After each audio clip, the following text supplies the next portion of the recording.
Hi friends, ആർഫറയിലേക്ക് എല്ലാവർക്കും സ്വാഗതം. കഴിഞ്ഞ 5 ട്രേഡിംഗ് സെഷനിലെ മാർക്കറ്റ് മൂഡ് ഇൻഡെക്സ് നമ്മൾ നോക്കി കഴിഞ്ഞാൽ ലാസ്റ്റ് ട്യൂസ്ഡേ അത് ഫിയർ സോണിലായിരുന്നു. എന്നാൽ പിന്നീടുള്ള 2 ട്രേഡിംഗ് സെഷനിൽ അത് ഗ്രീഡ് സോണിലായിരുന്നു. എന്നാൽ വീണ്ടും മൺഡേ അത് ഫിയർ സോണിലേക്ക് പോയി. ഇന്നും അത് ഫിയർ സോണിലാണ് നിൽക്കുന്നത്. അപ്പോൾ മാർക്കറ്റ് എപ്പോഴൊക്കെ 26,000 താഴെ പോകുന്നുവോ അപ്പോഴൊക്കെ പൊതുവെ വിപണിയിൽ ഒരു ഭയം മെല്ലെ മെല്ലെ രൂപപ്പെടുന്നത് കാണാം. എന്നാൽ കഴിഞ്ഞ 1-2 മാസങ്ങളിലുള്ള മാർക്കറ്റിന്റെ ആ ഒരു ട്രേഡിംഗ് പാറ്റേൺ നമ്മൾ നോക്കിക്കഴിഞ്ഞാൽ നിഫ്റ്റി 25,875 ക്ലോസ് ചെയ്തത് കഴിഞ്ഞ നവംബർ 12-ാം തീയതിയാണ്. അപ്പോൾ അതിനുശേഷം നിഫ്റ്റി ആ ഒരു ലെവലിൽ നിന്ന് താഴോട്ടേക്ക് പല ട്രേഡിംഗ് സെഷനിൽ വന്നിട്ടുണ്ടെങ്കിലും 25,700 എന്ന ലെവലിലേക്ക് വലിയ തോതിൽ താഴോട്ടേക്ക് പോയിട്ടില്ല.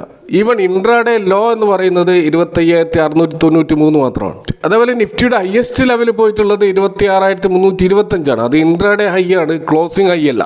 നിഫ്റ്റി ക്ലോസ് ചെയ്ത ഹയസ്റ്റ് എന്ന് പറയുന്നത് 26,215 ആണ്. എന്നാൽ ആ ഒരു 26,215 മുകളിൽ പിന്നീട് നിഫ്റ്റിക്ക് ഒരിക്കലും ഒരു ക്ലോസിംഗ് കൊണ്ടുവരാൻ സാധിച്ചിരുന്നില്ല. അതേപോലെ തന്നെ 25,700 താഴെയും നിഫ്റ്റി പോയിട്ടില്ല. അപ്പോൾ ഈ ഒരു റേഞ്ചിലാണ് ഇപ്പോൾ നിഫ്റ്റി നിൽക്കുന്നത്. അപ്പോൾ ഇന്ന് നമുക്ക് കാണാൻ കഴിയും നിഫ്റ്റി ക്ലോസ് ചെയ്തിട്ടുള്ളത് 25,938 ഇന്ന് ഒരു ഘട്ടത്തിൽ അതിൻ്റെ ലോ 25,878 എന്ന ലെവലിലേക്ക് ഇൻട്രാഡേയിൽ പോയിരുന്നു. എന്നാൽ അവിടെ നിന്ന് ഒരു 60 പോയിന്റിന്റെ ഒരു റിക്കവറി ഇന്ന് നിഫ്റ്റിയിൽ നമുക്ക് കാണാൻ കഴിയും. അപ്പോൾ അവിടെ നിഫ്റ്റി ഒരു സ്ട്രെങ്ത് കാണിക്കുന്നതായിട്ട് കാണാം. കാരണം ആ ഒരു ലെവലിൽ നിന്ന് താഴോട്ടേക്ക് പോകാതിരിക്കാൻ വേണ്ടി അവിടെ ഒരു വാല്യൂ ബൈങ് നടക്കുന്നുണ്ട്. അവിടെ ഒരു ബൗൺസിങ് ബാക്ക് തീർച്ചയായിട്ടും ഉണ്ടായിട്ടുണ്ട്. പ്രത്യേകിച്ച് ചില സെക്ടറുകളിൽ, ഉദാഹരണത്തിന് auto sector, metal sector, PSU ബാങ്കിന്റെ സെക്ടറൊക്കെയാണ് ശക്തമായ ബൈങ് ഇന്ന് പ്രകടമായത്. അവിടെ മെറ്റലിന്റെ പെർഫോമൻസ് എടുത്ത് പറയേണ്ടതാണ്. ഈ 2% കൂടുതലുള്ള ഒരു റാലിയാണ് മെറ്റൽ ഇൻഡെക്സിൽ ഉണ്ടായിട്ടുള്ളത്. എന്നാൽ ഓവറോൾ മാർക്കറ്റ് ബ്രെഡ്ത്ത് ഇപ്പോഴും വീക്കായിട്ട് തന്നെ തുടരുകയാണ്. കാരണം NSEയിൽ ഡിക്ലൈൻ ചെയ്ത സ്റ്റോക്കുകളാണ് കൂടുതൽ. അഡ്വാൻസ് ചെയ്ത സ്റ്റോക്കുകളേക്കാൾ കൂടുതൽ ഡിക്ലൈൻ ചെയ്ത സ്റ്റോക്കുകളാണ്. BSEയിലെ അഡ്വാൻസ് ഡിക്ലൈൻ റേഷ്യോ നോക്കിക്കഴിഞ്ഞാൽ 44% സ്റ്റോക്കുകൾ അഡ്വാൻസ് ചെയ്തപ്പോൾ 52% സ്റ്റോക്കുകൾ ഡിക്ലൈൻ ചെയ്തിട്ടുണ്ട്. അപ്പോൾ കഴിഞ്ഞ 3 ട്രേഡിംഗ് സെഷനിൽ നമ്മുടെ മാർക്കറ്റിൽ ഒരു വീക്ക്നെസ് പ്രകടമാണ്. അവിടെ FIAസിൻ്റെ ഔട്ട്ഫ്ലോ ആണ് അതിനൊരു കാരണമായിട്ട് നമുക്ക് കാണാൻ കഴിയുന്നത്. അതുകൂടാതെ ഇയർ എൻഡിൻ്റെ ഭാഗമായിട്ടുള്ള തിന്നായിട്ടുള്ള ഒരു ഇയർ എൻഡിങ് വോളിയമാണ് മാർക്കറ്റിലുള്ളത്. അപ്പോൾ ഇതും ഒരു വീക്ക്നെസ്സിന് കാരണമായിട്ടുണ്ട്. അപ്പോൾ നമ്മൾ വേറെ പ്രതീക്ഷിച്ചുകൊണ്ടിരിക്കുന്ന സാന്താ റാലി ഇനിയും നടന്നിട്ടില്ല. ഇനി ആകെ 3-4 ട്രേഡിംഗ് സെഷൻ മാത്രമേ ബാക്കിയുള്ളൂ. ഈ ഒരു ദിവസങ്ങളിൽ അത് നടന്നിട്ടില്ലെങ്കിൽ ഈ വർഷം ഒരുപക്ഷെ സാന്താ റാലി ഇല്ല എന്ന് നമ്മൾ കരുതേണ്ടി വരും. അപ്പോൾ ഏതായാലും വെക്കേഷൻ മൂഡിലേക്ക് പോയിരിക്കുന്ന ഇൻസ്റ്റിറ്റ്യൂഷണൽ ഇൻവെസ്റ്റേഴ്സ് തിരിച്ചു വന്നാൽ മാത്രമേ മാർക്കറ്റിലെ ഒരു കൃത്യമായിട്ടുള്ള ഒരു ഡയറക്ഷണൽ മൂവ് നമുക്ക് പ്രതീക്ഷിക്കാൻ കഴിയുള്ളൂ. എന്നാൽ 2026 കുറച്ചുകൂടി നല്ല ഒരു വർഷമായിരിക്കും എന്നതിൻ്റെ സൂചനകൾ നമുക്കിപ്പോൾ ലഭിച്ചുകൊണ്ടിരിക്കുന്നുണ്ട്. അതിലൊന്നാണ് ഗവൺമെൻറ് റിപ്പോർട്ട് ചെയ്തിട്ടുള്ള ഇൻഡസ്ട്രിയൽ പ്രൊഡക്ഷൻ ഡാറ്റ. അത് ഇയർ ഓൺ ഇയറിൽ 6.7% ഒരു വമ്പിച്ച ഒരു ജമ്പാണ് ഉണ്ടായിട്ടുള്ളത്. കഴിഞ്ഞ വർഷം നവംബർ മാസം ഇതേ സമയത്ത് 5% മാത്രം ഉണ്ടായിരുന്ന സ്ഥാനത്താണ് ഈ രീതിയിലുള്ള ഒരു 6.7% എന്നുള്ള ഒരു ബെറ്റർ ആയിട്ടുള്ള ഒരു ഡാറ്റ വന്നിട്ടുള്ളത്. കഴിഞ്ഞ ഒക്ടോബർ മാസത്തെ ഡാറ്റ 0.4% എന്നുള്ള ഡാറ്റ ആയിരുന്നു. ഇപ്പോൾ മന്ത് ഓൺ മന്തിലും നല്ലൊരു മുന്നേറ്റമാണ് ഇപ്പോൾ ഉണ്ടായിട്ടുള്ളത്. അപ്പോൾ പൊതുവെ എക്സ്പെക്റ്റേഷൻ ഉണ്ടായിരുന്നത് 2%-നും 3%-നും ഇടയിലുള്ള ഒരു ഡാറ്റ ആയിരുന്നു. പക്ഷെ അതിനെയൊക്കെ ബീറ്റ് ചെയ്തിട്ടുള്ള നല്ലൊരു ശക്തമായ ഡാറ്റയാണ് വന്നിട്ടുള്ളത്. ഇവിടെ നമുക്ക് കാണാൻ കഴിയുന്നത് മാനുഫാക്ചറിങ് സെഗ്മെൻറ്റിലുള്ള കമ്പനികളിൽ 8% ഒരു ഔട്ട്പുട്ട് ഗ്രോത്ത് ആണ് ഉണ്ടായിട്ടുള്ളത്. അതുപോലെ മൈനിങ് പ്രൊഡക്ഷനിലും 5.4% ഒരു മുന്നേറ്റം ഉണ്ടായിട്ടുണ്ട്. എന്നാൽ ഇലക്ട്രിസിറ്റി ജനറേഷനിൽ 1.5% ഡൗൺ ആവുകയാണ് ഉണ്ടായിട്ടുള്ളത്. അപ്പോൾ ഈ മാനുഫാക്ചറിങ് സെഗ്മെൻറ്റിലുള്ള ഏകദേശം 23ഓളം ഇൻഡസ്ട്രി ഗ്രൂപ്പുകളിൽ 20 ഗ്രൂപ്പുകൾ ഡബിൾ ഡിജിറ്റ് ഗ്രോത്ത് കാണിച്ചിട്ടുണ്ട് എന്നുള്ളത് വളരെയധികം പ്രതീക്ഷ നൽകുന്ന ഒരു കാര്യമാണ്. അപ്പോൾ അതിൽ ടോപ്പ് കോൺട്രിബ്യൂട്ടറായിട്ട് നമുക്ക് കാണാൻ കഴിയുന്ന ഒന്ന് മെറ്റൽ ഇൻഡസ്ട്രിയാണ്. അവിടെ 10.2% മാനുഫാക്ചറിങ് ഗ്രോത്താണ്. അതുപോലെ pharmaceutical, medicinal, chemical and botanical പ്രൊഡക്റ്റുകളിൽ 10.5% ഒരു ഗ്രോത്ത് ഉണ്ടായിട്ടുണ്ട്. അതുപോലെ മോട്ടോർ വെഹിക്കിൾ, ട്രെയിലേഴ്സ്, അതുപോലെ സെമി ട്രെയിലേഴ്സ്, ഈ ഒരു ഓട്ടോ സെഗ്മെൻറ്റിൽ 11.9% ഇൻഡസ്ട്രിയൽ ഗ്രോത്ത് ആണ്. ഇനി നമ്മൾ യൂസ് ബേസ്ഡ് ആയിട്ടുള്ള ഗുഡ്സിൻ്റെ ഒരു ഔട്ട്പുട്ട് നോക്കുകയാണെങ്കിൽ അത് 10.4% ഇൻഫ്രാസ്ട്രക്ചർ മേഖലയിലുള്ള പ്രൊഡക്ഷൻ ഉണ്ടായിട്ടുണ്ട്. അതുപോലെ കൺസ്ട്രക്ഷൻ മേഖലയിലുള്ള ഇപ്പോൾ സിമെൻറ്റ് പോലെയുള്ള പല കൺസ്ട്രക്ഷൻ മേഖലയിലുള്ള മെറ്റീരിയൽസിൽ 12.1% ഈ മാനുഫാക്ചറിങ് ഗ്രോത്ത് ആണ് ഉണ്ടായിട്ടുള്ളത്. അതുപോലെ ഇൻ്റർമീഡിയറ്റ് ഗുഡ്സിൽ 7.3%, കൺസ്യൂമർ ഡ്യൂറബിൾസിൽ 10.3%, കൺസ്യൂമർ നോൺ ഡ്യൂറബിൾസിൽ 7.3% ഒരു റൈസ് ആണ് ഉണ്ടായിട്ടുള്ളത്. അപ്പോൾ നമ്മൾ മൊത്തത്തിൽ നോക്കുകയാണെങ്കിൽ ഓവറോൾ ഇൻഡസ്ട്രിയൽ പ്രൊഡക്ഷൻ ഡാറ്റ വളരെയധികം പോസിറ്റീവാണ്. അപ്പോൾ ഇതിൻ്റെ ഒരു പോസിറ്റീവായിട്ടുള്ള ഗുണമുണ്ടാകാൻ പോകുന്നത് അടുത്ത ഏർണിങ്സ് ഗ്രോത്തിലായിരിക്കും. അതുകൊണ്ട് തന്നെ പല കമ്പനികളുടെയും ഏർണിങ്സ് വളരെ പോസിറ്റീവായിരിക്കാനുള്ള സാധ്യതയാണ് ഇത് സൂചന നൽകുന്നത്. അതുകൊണ്ട് തന്നെ 2026 Q3 വളരെ ഇമ്പോർട്ടൻ്റ് ആയിട്ടുള്ള ഒരു ഇവൻ്റ് ആയിട്ട് മാറിക്കൊണ്ടിരിക്കുകയാണ്. ഇനി നമ്മൾ വേൾഡ് വൈഡ് മാർക്കറ്റിൽ ഏറ്റവും അധികം സ്റ്റാർ ആയിട്ട് മുന്നേറിക്കൊണ്ടിരിക്കുന്ന സിൽവറിനെ കുറിച്ച് പറയുകയാണെങ്കിൽ ഓരോ പുൾ ബാക്കിലും വീണ്ടും മുന്നോട്ടേക്ക് കുതിക്കുന്ന രീതിയിലാണ് നമുക്ക് സിൽവർ കാണാൻ കഴിയുന്നത്. ഇന്നും വേൾഡ് സിൽവർ പ്രൈസിൽ ഗ്രോത്ത് ആണ് സ്പോട്ട് പ്രൈസിൽ നമ്മൾ കാണുന്നത്. അതേപോലെ തന്നെ ഗോൾഡ് പ്രൈസിലും ഒരു ജമ്പാണ് നമുക്കിന്ന് കാണാൻ കഴിയുന്നത്. അപ്പോൾ സിൽവർ തീർച്ചയായിട്ടും ഗോൾഡിനെ ഔട്ട് പെർഫോം ചെയ്തുകൊണ്ടാണ് ഇപ്പോൾ മുന്നേറിക്കൊണ്ടിരിക്കുന്നത്. അപ്പോൾ സിൽവർ ഇത്രമാത്രം ഇമ്പോർട്ടൻ്റ് ആവാനുള്ള കാരണങ്ങൾ നമ്മൾ മുമ്പ് ഡിസ്കസ് ചെയ്തതാണ്. കാരണം ഇതൊരു മോണിറ്ററി അസറ്റ് എന്നുള്ള രീതിയിൽ മാത്രമല്ല, ഒരു ഇൻഡസ്ട്രിയൽ അസറ്റ് എന്നുള്ള രീതിയിലും ഒരു ഡ്യുവൽ ഡിമാൻഡാണ്, അല്ലെങ്കിൽ ഒരു ഇരട്ട റോളിലാണ് ഇപ്പോൾ സിൽവർ നിൽക്കുന്നത്. ഇപ്പോൾ US ആ ഫെഡ് റേറ്റ് കട്ട് കാരണം ഉണ്ടായിട്ടുള്ള ലിക്വിഡിറ്റിയും അതുപോലെ ഗ്ലോബൽ ടെൻഷൻ കാരണം മൊത്തത്തിൽ മാർക്കറ്റിലുണ്ടായിട്ട് അൺസർട്ടനിറ്റിയും സേഫ് അസറ്റ് ക്ലാസ്സുകളിലേക്ക് പണം ഒഴുകുന്നതിൻ്റെ ഒരു ബെനിഫിറ്റും കൂടി ഈ സിൽവറിന് കിട്ടിയിട്ടുണ്ട്. ഇപ്പോൾ നമ്മൾ US സ്റ്റോക്ക് മാർക്കറ്റിൽ എൻവിഡിയ കോർപ്പറേഷൻ എന്ന് പറയുന്ന സ്റ്റോക്ക് നമുക്ക് ഏറ്റവും അധികം റിട്ടേൺ നൽകിയ ഒരു സ്റ്റോക്കാണത്. അതുകൂടാതെ വളരെ സേഫ് ആയിട്ടുള്ള ഒരു ഇൻവെസ്റ്റ്മെൻ്റ് ആയിട്ട് പലരും കണക്കാക്കുന്ന ഒരു സ്റ്റോക്ക് കൂടിയാണ് എൻവിഡിയ.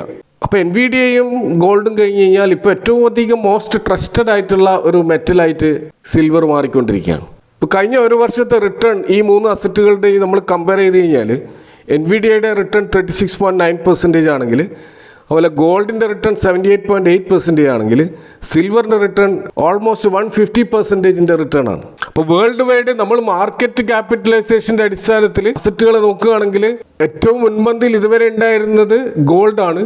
ആ സ്ഥാനം ഗോൾഡ് നിലനിർത്തിയിട്ടുണ്ടെങ്കിലും എൻവിഡിയ ആയിരുന്നു 2ാം സ്ഥാനത്ത്. എൻവിഡിയയെ മറികടന്നുകൊണ്ട് ഇപ്പോൾ സിൽവർ 2ാം സ്ഥാനത്തേക്ക് വന്നതായിട്ട് കാണാം. എൻവിഡിയ 3ാം സ്ഥാനത്തും അതിൻ്റെതായ ആപ്പിള്, അതുപോലെ ആൽഫബറ്റ്, മൈക്രോസോഫ്റ്റ്, ബിറ്റ്കോയിൻ എന്നീ രീതിയിലാണ് ഇപ്പോൾ റാങ്കിങ് നമുക്ക് കാണാൻ കഴിയുക. അപ്പോൾ ആ സിൽവറിൻ്റെ ഒരു സൈക്ലിക്കൽ അസറ്റ് എന്ന ഒരു സ്റ്റാറ്റസിൽ നിന്നും അതൊരു സ്ട്രാറ്റജിക് മെറ്റലായിട്ട് അത്തരത്തിലുള്ള ഒരു അസറ്റായിട്ട് മാറിക്കൊണ്ടിരിക്കുകയാണ്. അപ്പോൾ ഇവിടെ സിൽവറിൻ്റെ ഈ രീതിയിലുള്ള ഡിമാൻഡിൻ്റെ ഒരു പ്രധാനപ്പെട്ട കാരണം ഇൻഡസ്ട്രിയൽ ഡിമാൻഡാണ്. കാരണം സോളാർ, EV, അതുപോലെ ഗ്രിഡ് ഇൻവെസ്റ്റ്മെൻറ്റുകളിലൊക്കെ ഇത്തരത്തിലുള്ള ഈ പവർ മേഖലയിലുണ്ടായിട്ട് ഈ ഒരു ഷിഫ്റ്റ് അത് ഈ സിൽവറിൽ വലിയ ഡിമാൻഡ് ഉണ്ടാക്കിയിട്ടുണ്ട്. അപ്പോൾ അത് ഒരു കാരണമാണ്. അപ്പോൾ അതിൻ്റെ കൂടെയാണ് ഇൻട്രസ്റ്റ് റേറ്റ് കട്ടും അതുപോലെ ഗ്ലോബൽ അൺസർട്ടനിറ്റിയും പ്രീഷ്യസ് മെറ്റൽസിന് അനുകൂലമായിട്ടുണ്ടാക്കിയിട്ടുള്ള ഒരു പോസിറ്റീവ് അറ്റ്മോസ്ഫിയറും. അതുകൂടാതെ ചൈന അതുപോലെ ക്രിറ്റിക്കൽ മിനറൽസിൽ അവർ നടത്തിയിട്ടുള്ള റെസ്ട്രിക്ഷൻസും ഒക്കെ, സപ്ലൈ ചെയിനിലുണ്ടായ ഡിസ്ട്രപ്ഷൻസ്, ഇതൊക്കെ മൊത്തത്തിൽ ഈ പ്രീഷ്യസ് മെറ്റൽസിൻ്റെ ഒരു മുന്നേറ്റത്തിന് കാരണമായിട്ടുണ്ട്. എന്നാൽ ഇനിയുള്ള അതിൻ്റെ മുന്നേറ്റം ഇപ്പോൾ നിലവിലുണ്ടായിട്ടുള്ള 150% ഒരു മുന്നേറ്റം നമ്മൾ നെക്സ്റ്റ് ഇയർ പ്രതീക്ഷിക്കുന്നത് മണ്ടത്തരമായിരിക്കാം. കാരണം ഏതൊരു അസറ്റ് ക്ലാസ് ആയാലും അതിൻ്റെ നിലവിലുള്ള ഇൻട്രിൻസിക് വാല്യൂയിൽ നിന്നും വലിയ തോതിലേക്കൊക്കെ മുന്നോട്ടേക്ക് പോകുമ്പോൾ തീർച്ചയായിട്ടും നമ്മളൊരു കറക്ഷൻ പ്രതീക്ഷിക്കേണ്ടി വരും. ഇന്ന് നിഫ്റ്റി 500 സ്റ്റോക്കുകളിൽ ഏറ്റവും അധികം മുന്നേറിയ ഒരു സ്റ്റോക്ക് നമ്മൾ കാണുന്നത് ഹിന്ദുസ്ഥാൻ കോപ്പറാണ്. ഇതും മറ്റൊരു മെറ്റൽ സ്റ്റോറിയാണ്.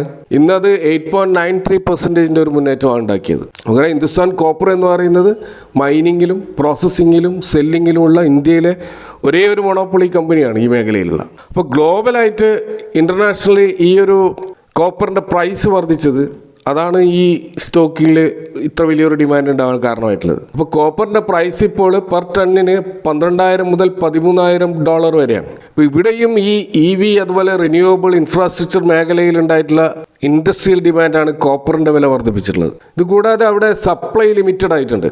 പ്രത്യേകിച്ച് ചിലി, ഇന്തോനേഷ്യ പോലെയുള്ള രാജ്യങ്ങളിലുള്ള പ്രൊഡക്ഷൻ ഇഷ്യൂസ് കാരണം ഗ്ലോബലായിട്ടുള്ള ഒരു സപ്ലൈ ഡിസ്ട്രപ്ഷൻ ഉണ്ടായിട്ടുണ്ട്. ഇതുകൂടാതെ ഹിന്ദുസ്ഥാൻ കോപ്പറിൻ്റെ സ്ട്രോങ് ആയിട്ടുള്ള ഓപ്പറേഷൻസ് കാരണം അവർ നല്ല തോതിലുള്ള പ്രോഫിറ്റ് ക്രിയേറ്റ് ചെയ്തിരുന്നു. അതുകൊണ്ട് തന്നെ അവരുടെ കപ്പാസിറ്റി എക്സ്പാൻഷന് വേണ്ടിയിട്ട് കൂടുതൽ ഔട്ട്പുട്ട് ക്രിയേറ്റ് ചെയ്യാനുള്ള ശ്രമങ്ങൾ നടത്തുന്നുണ്ട്. അതുകൊണ്ട് തന്നെ ഈ സ്റ്റോക്കിൽ ഒരു ഇൻസ്റ്റിറ്റ്യൂഷണൽ ബൈയിങ് ശക്തമായിരുന്നു.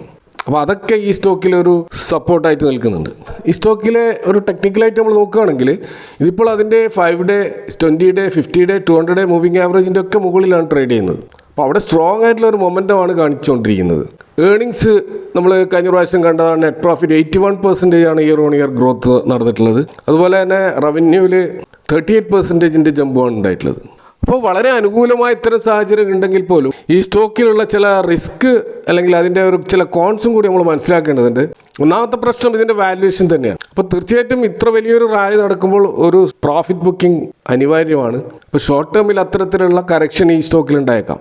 അതുകൂടാതെ ഇത് നേരത്തെ ഞാൻ സൂചിപ്പിച്ചതുപോലെ ഒരു കമ്മോഡിറ്റി ലിങ്ക്ഡ് സ്റ്റോക്കാണ്. അപ്പോൾ അതുകൊണ്ട് തന്നെ ഗ്ലോബൽ പ്രൈസ്, കറൻസിയിലുണ്ടാകുന്ന ഷിഫ്റ്റ്, അതുപോലെ മാക്രോ ട്രെൻഡുകൾ, ഇതിനൊക്കെ ആശ്രയിച്ചാണ് ഇതിൻ്റെ പ്രൈസ് നിലനിൽക്കുന്നത്.